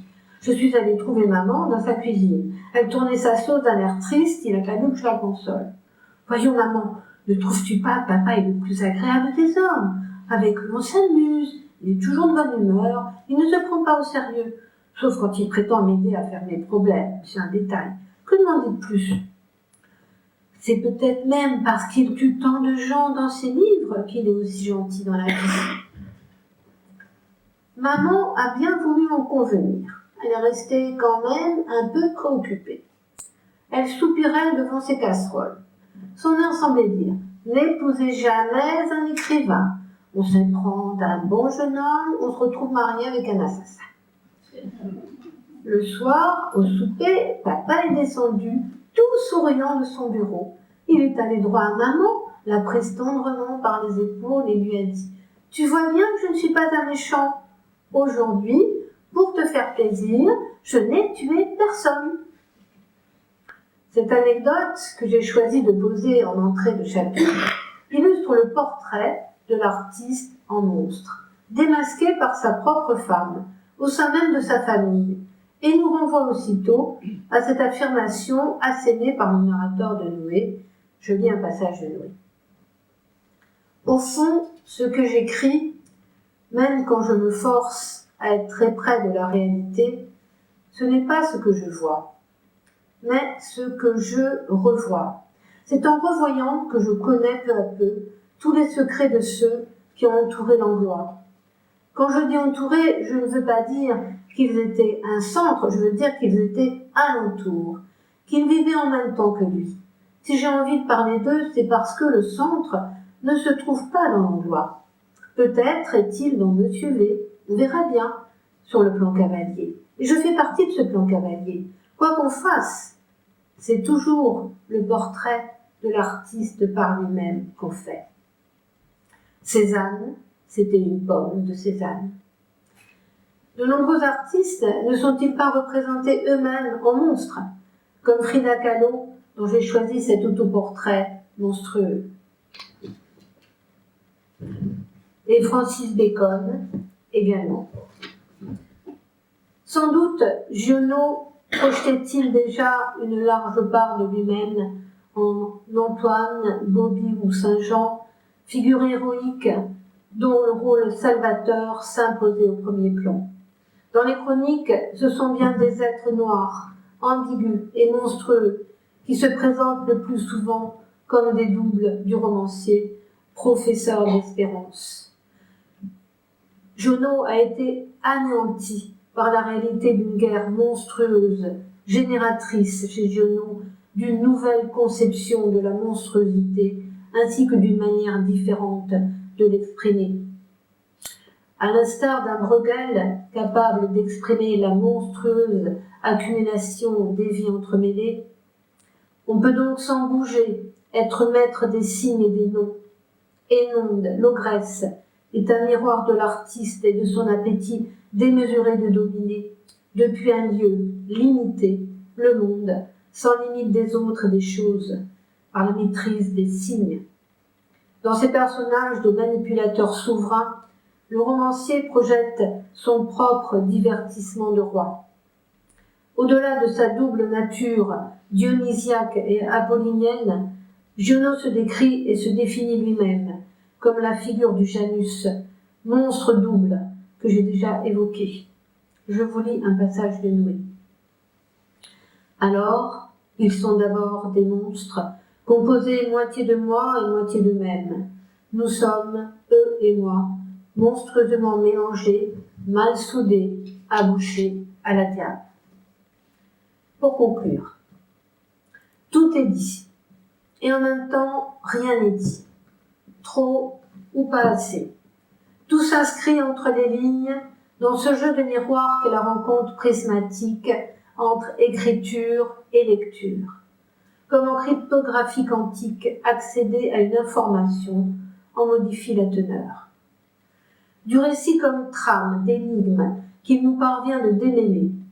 Roland Barthes, dans SZ, son fameux commentaire d'une nouvelle de Balzac intitulée Sarrasine, fait du secret et des étapes qui mènent à son dévoilement l'une des dimensions majeures de toute lecture.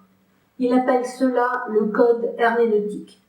Lorsque nous décodons un texte pour recevoir le message qu'il nous délivre, nous l'encodons, le surcodons, dit Barthes, en y investissant une somme d'émotions nées de nos expériences, de nos goûts, de nos lectures antérieures, en un mot, de notre vécu. Notre réception d'un texte mais il en va de même d'une pièce musicale ou d'un tableau, n'est jamais neutre. C'est pourquoi nous ne lisons ni ne lirons jamais le même livre que notre voisin.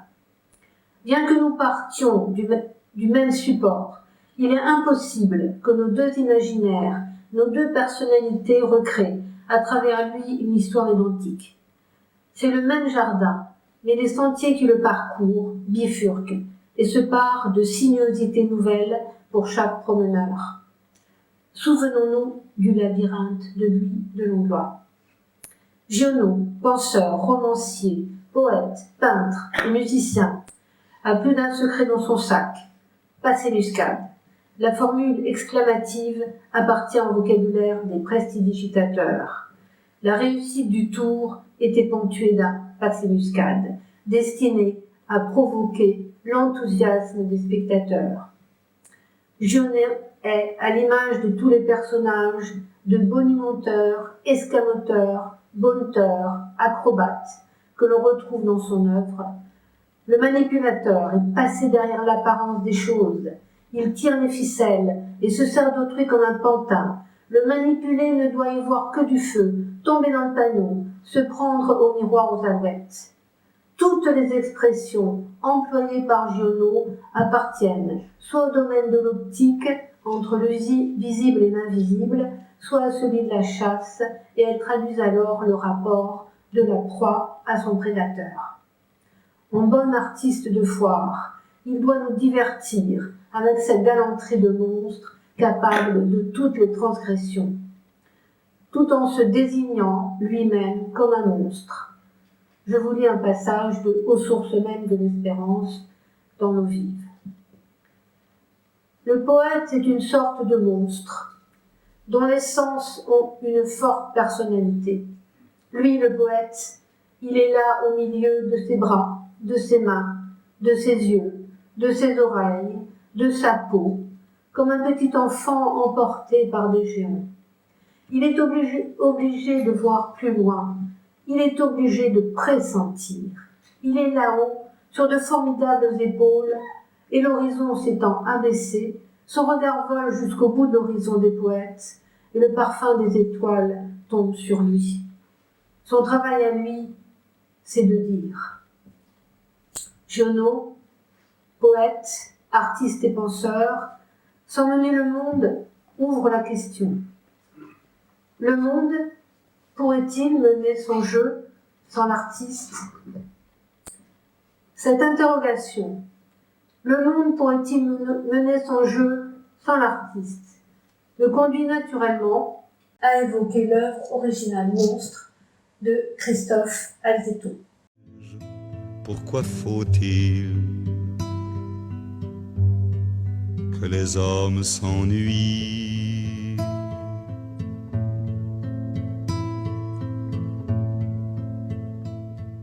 Bien, donc la conférence étant terminée, nous devons maintenant aborder la question de l'œuvre de première de couverture, donc Monstre, et là je vais laisser mon ami Christophe Alzetto, artiste plasticien, s'en occuper. Christophe Alzetto, artiste plasticien, très longtemps dans l'illustration, la peinture collage, et puis après j'ai ouvert sur les installations, la scénographie, et beaucoup de moyens d'expression qui impliquent notamment la musique. Et, voilà, j'ai toujours eu une approche assez littéraire en fait, c'est pour ça que ça me plaisait beaucoup de travailler avec toi sur ce projet, puisque j'ai tendance à creuser mon sujet, je viens des arts appliqués, donc j'ai une petite tendance à définir un cahier des charges très rigoureux lorsque j'ai une commande, et donc essayer de comprendre le mieux possible, enfin de mon mieux en tout cas, le propos de l'auteur. Donc, voilà, ça passe par de l'étymologie, comprendre au maximum les références, les implications psychanalytiques notamment. Dans mon parcours, j'ai eu la chance aussi d'avoir cet apprentissage de la psychanalyse de l'image en sémiologie. Voilà, donc ça tombait bien, puisque là, il y a de quoi faire en ces termes-là. Donc là, il y a effectivement du boulot, hein. Donc le monstre est polymorphe, surtout cette œuvre demande pas mal d'explications dans la mesure où il faut que quand même le public puisse la décoder, et donc je vais te laisser la décoder pour nous et pour le public qui observe cette œuvre en grand. Évidemment, le monstre, c'est d'abord celui qui est montré, celui qui est difforme, voire informe. C'est ce qui inquiète par son étrangeté.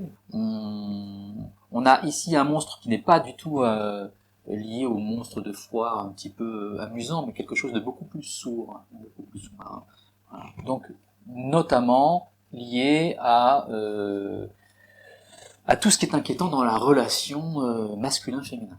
C'est ça. Donc d'ailleurs, chez Giono, le masculin et le féminin sont totalement confondus. Mafalda donc parle d'un système de masculin et de féminin dans Dragoon. Chez Giono, tout est double. Il y a ni masculin ni féminin. Il y a des êtres androgynes. Et en fait, c'est ce que cette œuvre montre, c'est que il y a un ensemble en fait de thèmes à l'intérieur de l'œuvre qui cohabitent et qui seraient à la fois totalement concentrés dans une image globale qui serait celle éventuellement du personnage d'Edmond, affublé de la Gorgone, affublé de la Méduse, et qui se terminerait par le calamar géant. Voilà, donc évidemment, moi je joue un petit peu de la profusion, qui est déjà un thème que je travaille depuis longtemps. On n'est pas seulement dans du tentaculaire, il y a quelque chose qui gesticule. Et cette gesticulation, elle est gênante parce elle a quelque chose de malsain, d'insaisissable. Ça grouille. Exactement, ça grouille. Voilà, et donc un des thèmes que je travaille aussi depuis longtemps, c'est la disparition du rapport fond-forme, ou en tout cas de la lisière, de la limite entre le fond, la forme, le milieu et l'identité ou le sujet. Voilà. Alors, évidemment, on a d'une certaine façon deux entités, elles sont reliées de multiples façons, plastiquement, symboliquement. On a deux yeux. Alors ce sont des processus, des procédés plastiques classiques, hein, ce côté un petit peu Janus, ce côté Gémeaux, ce côté deux faces en une. Mais là, on n'est pas simplement sur un double masque. On a quelque chose qui insiste sur le rapport pervers entre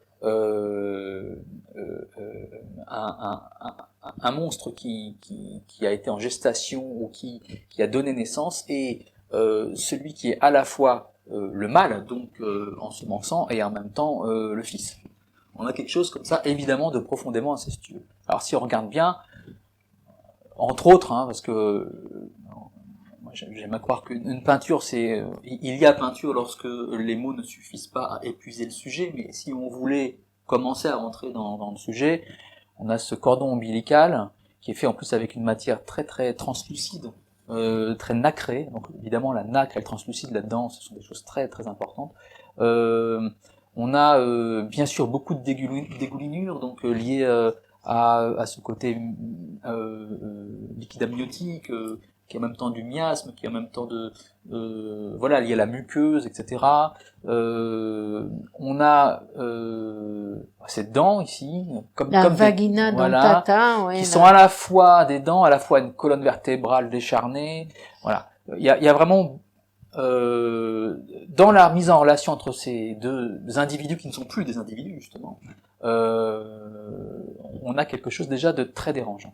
On a ce recroquevillement de ce mâle fœtus qui, voilà, la posture qui implique la gestation et en même temps qui implique une sorte de recroquevillement comme de soumission ou comme de quelque chose de malingre, quelque chose de qui implique l'absence de puissance, l'impuissance, exactement. Et voilà. Cette impuissance qui est pourtant chez Giono, ce côté minus, qui est pourtant le plus terrible des monstres, le minus, parce que il ne se montre pas comme monstrueux, parce qu'il est tout petit, fragile, et c'est le pire des monstres, en fait. C'est le plus dangereux des monstres chez Giono, le minus. C'est-à-dire que cette crevette-là, elle semble totalement impuissante, mais elle est tellement hydrocéphale, elle est tellement je veux dire, ces sortes de tentacules naissantes comme des moustaches pseudo-viriles, c'est en même temps déjà quelque chose qui est une excroissance de la bouche et qui laisse à penser qu'il va y avoir ce côté. Il y a quelque chose de David Jones. Voilà. Évidemment, ces tentacules sont à la fois la méduse, à la fois la pieuvre, à la fois le calamar, et en même temps, ce sont les racines. C'est-à-dire qu'en fait, il y a quelque chose de l'ordre de ce qui réunit deux êtres, qui est La naissance du monstre. En fait. Voilà, la naissance du monstre. L'origine du monstre. Voilà, et sa naissance est en même temps ce qui lui permet d'agir, ou d'agir sur l'autre, sur le réel, sur nous, toute cette phase-là. Et ces tentacules-là, elles s'expriment dans le tableau par d'autres procédés graphiques et plastiques et matériologiques. Bien sûr l'encre, bien sûr les couleurs de peinture, mais aussi la filasse que j'ai noyée petit à petit là-dedans. Et on a aussi des surimpressions en vernis qui ne se voient que selon l'orientation de la lumière et qui aussi rajoutent d'autres réseaux. Donc ça finit par créer un ensemble complexe dont la lecture ne peut pas se faire de façon syncrétique. Il faut décrypter, là. Il faut vraiment décrypter le sens de tout ça, parce que donc tous ces filaments qui sont aussi qui pourraient être des poils pubiens, qui pourraient être des poils de barbe, puisque de toute façon il y a une androgynie absolue chez notre auteur. Tout ce qui est à la fois viscéral, sexuel, se retrouve confondu également dans la matière du tableau. Voilà.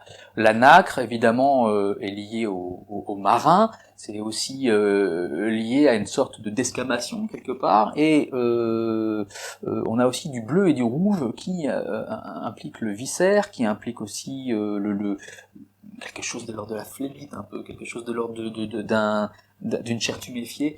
On va insister sur cette chair tuméfiée, notamment sur ce qui pourrait peut-être être une jambe recroquevillée par symétrie. Cette grosse cuisse là, on ne sait même pas si c'est le cas, mais voilà, qui implique aussi une impotence femelle. Oui, comme dans Edmond, quand elle se retrouve dans son fauteuil, dans sa chaise percée en fait, exactement, à regarder le monde. On a évidemment ici quelque chose de l'ordre de la vulve, avec en plus évidemment la dentition dont on parlait, quelque chose donc de menaçant, de castrateur, de montre religieuse, et évidemment c'est lié à cette ogresse. Alors l'ogresse est celle qui peut manger ses enfants, et donc là évidemment c'est aussi la référence à par exemple Saturne dévorant ses enfants, avec cet air effaré, monstrueux, qui semble sorti de la conscience et tout à la jouissance de l'horreur. Cette ogresse-là, elle est grosse. Elle est grosse autant que le mâle ou le fils, ou cette excroissance malingue. C'est en même temps une partie de cette mère qui existe à la fois grâce à cette excroissance et en même temps qui s'en repaît. Et en fait, elle le détruit tout en lui donnant naissance, et en même temps, elle a besoin de le maintenir en vie pour pouvoir perdurer. Voilà, il y aura énormément de choses à dire, évidemment. C'est vrai que Edmond, au seuil de sa vie, quand elle est d'ailleurs édentée, elle parvient à être édentée, mais c'est même édentée, elle reste une ogresse, et elle a tout autour d'elle tous ses enfants qui s'occupent d'elle avec ce visage à la limite qui a perdu toute sa beauté. Elle reste dominante à l'égard de ses enfants, totalement maîtresse du jeu. C'est une maîtresse femme, quel que soit. Et chez Giono, on a ça en permanence. La beauté ne fait pas la maîtresse femme. La maîtresse femme, c'est un état de la femme qui est une maîtresse femme, à la fois féminine, à la fois masculine, androgyne totalement, et qui a comme finalement seule existence possible le pouvoir qu'elle exerce sur ses enfants, sur tout le monde, sur le monde en fait, sur le monde. Il y a une sorte d'hégémonie de la maîtresse femme, d'hégémonie également du Minus, et d'hégémonie du monstre masculin. En fait, chez Giono, tout est une question de pouvoir et d'hégémonie. et c'est une hégémonie des monstres. Peut-être sur le grand monstre qu'a été la guerre, en fait. La guerre qu'il a subie. Donc tous les monstres se mettent ensemble pour peut-être parvenir à combattre la guerre, à la dénaturer définitivement, ou à la montrer définitivement, à montrer à la fois les dégâts qu'elle a pu faire sur les hommes, qui sont également devenus monstrueux, et finalement que cette guerre qui est à l'origine de Giono seconde manière, qui a engendré tous ces monstres. Avant la guerre, c'était autre chose, et là maintenant, c'est le domaine du monstre, c'est le qui existe à cause de la guerre. Alors là, j'ai mes notes de production. J'avais pensé aux métaphysiques de Dubuffet, par exemple. Voilà. J'avais pensé à David Cronenberg. J'avais pensé voilà, à des films comme Existence, par exemple, qui donnent une nouvelle lecture et une nouvelle importance au flasque, par exemple. Quelque chose d'organique très particulier que l'on retrouve un petit peu ici. Le monstre que j'ai voulu ici n'est pas agressif. Il est au-delà de ça, et c'est pour ça qu'il est encore plus terrible, encore plus horrible, encore plus inquiétant. C'est qu'il est tout à l'horreur de soi. Il est dans une jouissance de sa propre horreur quelque part, sans besoin. Oui. Et un être sans besoin est particulièrement dangereux. C'est d'autant plus terrifiant que le monde l'indiffère. C'est ça. L'œil oui, est révulsé, c'est-à-dire qu'il est tourné vers lui-même dans des couleurs grotesques. Alors évidemment, le grotesque, il est évident ici. Il est largement assumé. Voilà, ce grotesque même a quelque chose d'à la fois expressionniste et surréaliste, je crois. Voilà, des monstres romanesques, on le sent et d'encre. Oui, c'est ça. Ça, et donc ouais. là, on a un petit peu d'encre quand même dans les chevelures de la méduse. Sur ton tableau, là, j'ai l'impression qu'il y a un petit peu d'encre, c'est pas seulement de l'encre de poulpe, mais c'est de l'encre romanesque qu'on peut retrouver tout à la gauche du tableau. Et c'est vrai que le fœtus pourrait être l'embryon de l'œuvre, qui est à l'origine, en fait, de l'imaginaire qui est à l'origine de l'œuvre. Le fœtus va être l'imaginaire du monstrueux gionien, et cet imaginaire du monstrueux qui a été totalement provoqué par la guerre, par cette horreur de la guerre, cette vision de la putréfaction, des cadavres, des mélanges de fluides, du sang, et ça va habiter l'œuvre de Giono. Donc cette œuvre polymorphe avec tout un tas de motifs qui sont imbriqués les uns dans les autres, de motifs monstrueux, génère un monstre global qu'on pourrait définir avec son œil, une sorte de bouche à la fois édentée et qui comporte également des dents, édentées en tout cas sur la partie inférieure des lèvres, et puis ces lèvres qui sont à la fois des lèvres d'une bouche et à la fois cette fameuse cette vagina dentata qui est si terrible et dont le fœtus est parvenu à s'extirper finalement, à garder son cordon ombilical, donc à rester là en relation avec la mère, en relation avec cette maîtresse femme, qui le regarde à peine d'ailleurs. Il n'y a pas de regard, le regard est intérieur et assumé. Et en fait, cet ensemble de monstres qui sont incorporés dans ce tableau vivent ensemble en bonne intimité, si on peut dire, dans la monstruosité globale en fait. C'est ça. Ils s'accompagnent l'un l'autre et absolument on peut dire sans culpabilité. Il n'y a aucune culpabilité aussi. Voilà, c'est ça. Et ça aussi, c'est particulièrement monstrueux. C'est ça. Et, les êtres assument totalement, sans culpabilité aucune, les meurtres, tout ce qui peut se passer, la charogne, l'observation d'un cadavre en putréfaction. La culpabilité n'existe pas. Et paradoxalement, leur indifférence nous gêne. Et ça nous gêne parce que ça nous renvoie à notre propre, finalement, culpabilité et à notre propre aussi regard sur le monde. Et comment assume-t-on notre culpabilité face au monde, en fait? Si je veux aussi relier ce tableau à l'ensemble de mon travail, de mon cheminement, j'ai beaucoup de tableaux qui s'intéressent à la chevelure et au labyrinthe, au passage secret. Donc évidemment, tout ça est en jeu ici. on a quelque chose de labyrinthique. Là aussi, en ce qui peut avoir de monstrueux, le rapport au Minotaure. Le labyrinthe, d'ailleurs, est un thème très très important chez Giono. On a le labyrinthe de Buis, de Langlois.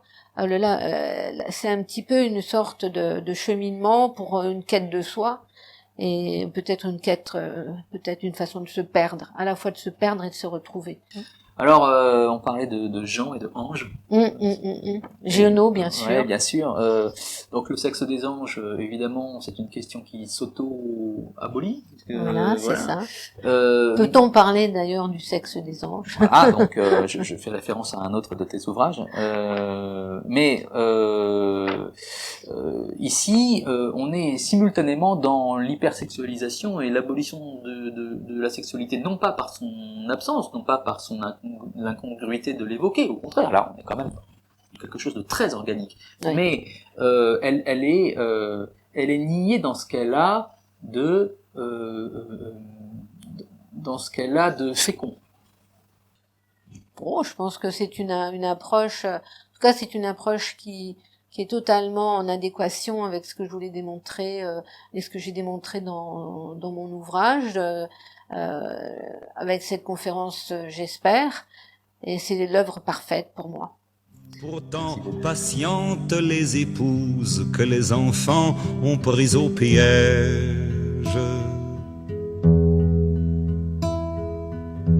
Pourtant les auberges sont douces, où le vin fait tourner manège.